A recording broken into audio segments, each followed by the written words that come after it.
क्या लगता है कि ये एक इस चुनाव में सही रास्ता है कांग्रेस के लिए, या इस राह पर कांग्रेस जो है वो अपने वोट बैंक को और मजबूत कर सकती है? देखिए राजीव जी, कांग्रेस ने और खासतौर से प्रियंका गांधी ने महिलाओं को टारगेट किया है कि महिलाओं के जरिए महिलाओं के इश्यूज को सामने ला करके एक अपना जनाधार खड़ा करने की कोशिश तो की है। जैसे उन्होंने कहा 40% सीटें देने के लिए विधानसभा चुनाव में, या फिर आधी सीटें भी की बातें भी वो कर रही हैं। अब वो कितना फलीभूत होगा, कितना होगा, ये देखने वाली बात है।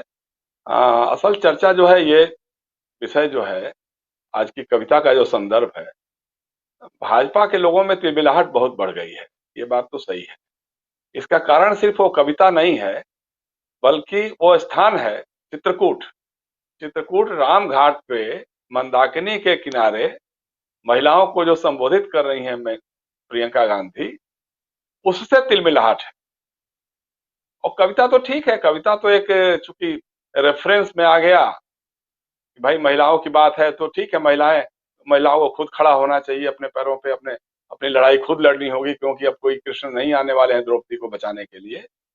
तो अब उसका जो दूसरा पक्ष है, अब जैसे वो कवि महाराज हैं, क्या नाम है उनका, पुष्यमित्र जी, उन्होंने जो ट्वीट किया है और जो बयान दिया है, कविता चोरी करने का आरोप लगाया है।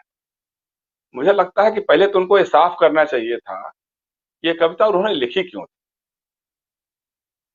निर्भया कांड के समय में लिखी थी कविता ये, तो अगर उनकी कविता का मकसद निर्भया के जरिए या इस कविता के जरिए महिलाओं के साथ हो रहे उत्पीड़न, बलात्कार की घटनाओं का विरोध करना था और उनको जागरूक करना था, तो एक मकसद ये हो सकता था। दूसरा मकसद हो सकता था कि मनमोहन सिंह की सरकार, यूपीए की सरकार को बदनाम करना था, शीला दीक्षित की सरकार को बदनाम करना था, ये मकसद होना था। तो अगर आपका मकसद राजनीतिक था, तो उसी समय कविता के साथ एक पेटेंट करवा देना चाहिए था कि भाई इस कविता को कौन कौन पढ़ सकता है, कौन कौन नहीं पढ़ सकता है। मतलब जो कांग्रेस के विरोधी हैं, यूपीए सरकार के विरोधी हैं, उनके लिए पढ़ना जायज है। लेकिन यही कविता अगर उनके ऊपर भारी पड़ने लग जाए तो ये कविता दूसरे लोग नहीं पढ़ सकते। मतलब निर्भया तो एक थी, इस तरह के कितनी निर्भया कांड हो रहे हैं पूरे देश भर में भाई। पूरे देश की बात कर रहा हूं मैं। रोज कहीं ना कहीं आती है घटनाएं और सुर्खियां तो अब खैर बनती नहीं है अखबारों में, बड़ी खबरें तो बनती नहीं है, छोटी खबरें भी जो बनती उसमें भी आता है कि साहब निर्भया के साथ जो हैवानियत हुई थी उसको पार करने वाली ये घटना है। मतलब जितना पाशविकता हो सकती है महिलाओं के खिलाफ, वो घटनाएं लगातार पिछले 7 वर्षों में हम देख रहे हैं, उत्तर प्रदेश में 4.5-5 सालों में देख रहे हैं। तो एक बात है। दूसरा, जैसे हमारे मित्रों ने अभी बता ही दिया है कि भाई अगर प्रियंका गांधी इस कविता को अपने नाम से कहीं प्रकाशित करवा देती, या कहती कि ये मैंने ये लिखा है, मेरी ये बात है, मेरी ये कविता है, वो तो कह रही है ना कि ये किसी कवि की ने कहा है। तो ये बातें तो लगातार सभी लोग, मतलब हम लोग भी करते, जैसे बता रहे थे दिनेश जी, हम तो दुष्यंत कुमार को पढ़ करके और बोल करके जीते रहे हैं लगातार, हर अपने सेमिनार में, वक्तव्यों में, और इमरजेंसी से पहले भी और उसके बाद भी लगातार उसको उद्धृत करते रहे हैं। ऐसे तमाम कवियों के बारे में। रामायण को लोग कोट करते हैं कि नहीं करते हैं? रामचरितमानस की चौपाइयां लोग सुनाते हैं कि नहीं, संदर्भ के साथ? कोई संदर्भ होता है तो उसके साथ लोग सुनाते हैं कि नहीं सुनाते हैं? तो पहली बात यह है कि राजीव जी, मेरा मानना है कि ये कविता जो उनकी है, ये बहुत उच्च स्तरीय तो कतई नहीं। जो तत्व के, कविता के तत्व के हिसाब से अगर देखा जाए, इसमें कुछ भी नहीं है। सिर्फ एक विषय है, क्योंकि महिलाओं के साथ उस समय एक महिला के साथ बहुत ज्यादती हुई थी, पाशविक बलात्कार हुआ था, उसकी मौत हो गई, और उसको करते हुए, महिलाओं को संबोधित करते हुए एक बात कही गई थी, तो वो उसलिए उसका महत्व बढ़ गया था। ठीक बात है, उसमें कहीं दो राय नहीं।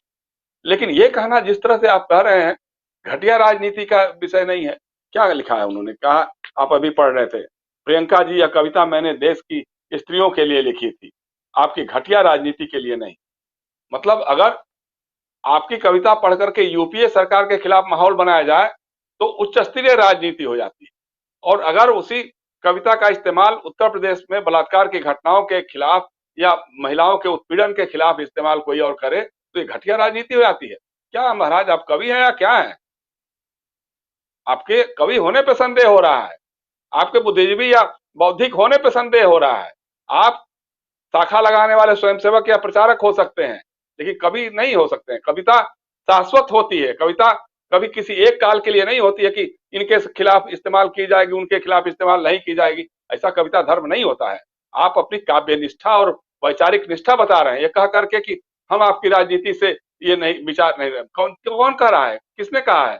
प्रियंका गांधी ने कहा है क्या कि जिस कवि की ये कविता है उनसे कहूंगी कि आप कांग्रेस की राजनीति करिए? ऐसा तो नहीं कहा है।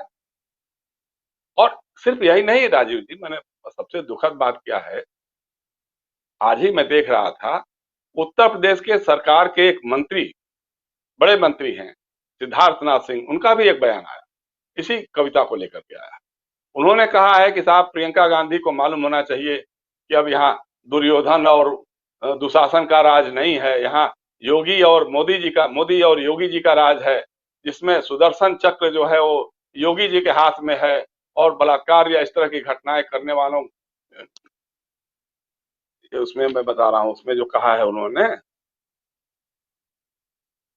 चीर हरण उस समय नहीं होगा जो महाभारत में हुआ था, सुदर्शन चक्र क्योंकि योगी जी के हाथ में है। भाई सिद्धार्थनाथ जी, मेरे पास जब चूंकि आपका बयान देखा मैंने तो उसमें हमने थोड़ा सा खोजना शुरू कर दिया।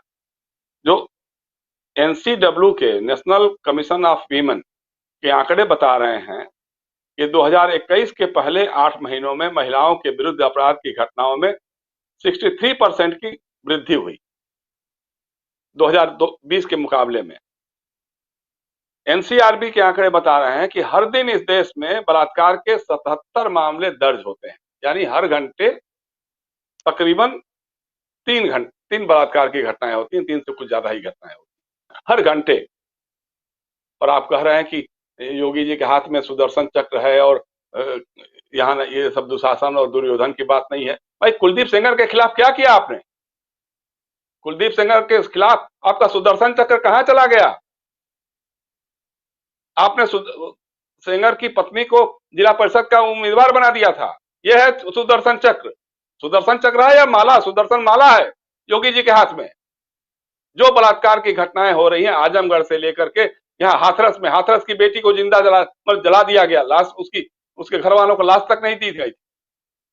और आप कह रहे हैं सुदर्शन चक्र लिए हुए हैं योगी जी महाराज। शर्म नहीं आती इस तरह की बातें करते हुए? इसलिए मैं राजीव जी कहना चाहता हूं कि ये महा तिलमिलाहट हुई है। ये जो प्रियंका गांधी ने जो किया है, जिस तरह से वो चित्रकूट के राम घाट पे और जिस तरह से वहां मत गजेंद्र मंदिर में गई हैं और सबसे मंदाकिनी के किनारे उन्होंने जो कार्यक्रम किया है, तो इससे इन लोगों को तिलमिलाहट हो रही है। क्योंकि तो अयोध्या में सरजू के किनारे दीप जला करके बड़ा खुश हो रहे थे कि तो हमने लूट लिया, पाली बाजी मार ली। अब पता लगा उसी नक्शे कदम पर चल के प्रियंका गांधी पहुंच गई चित्रकूट। चित्रकूट तो वो जगह है ना जहां 2 सत्तारूढ़ लोग कह रहे हैं कि भैया सत्ता मैंने संभालूंगा, तुम ले लो। भरत को राजगद्दी मिलती है, राम को वनवास मिलता है, राम आकर के वहां चित्रकूट में रहते हैं और भरत दलबल के साथ आते हैं और कहते हैं कि भाई मैं इस लायक नहीं हूं भैया, आप ही को संभालना है, आप ही उसके उत्तराधिकारी हैं। राम कहते हैं कि नहीं नहीं भैया तुम्हारा ही है, तुम संभालो। ये तो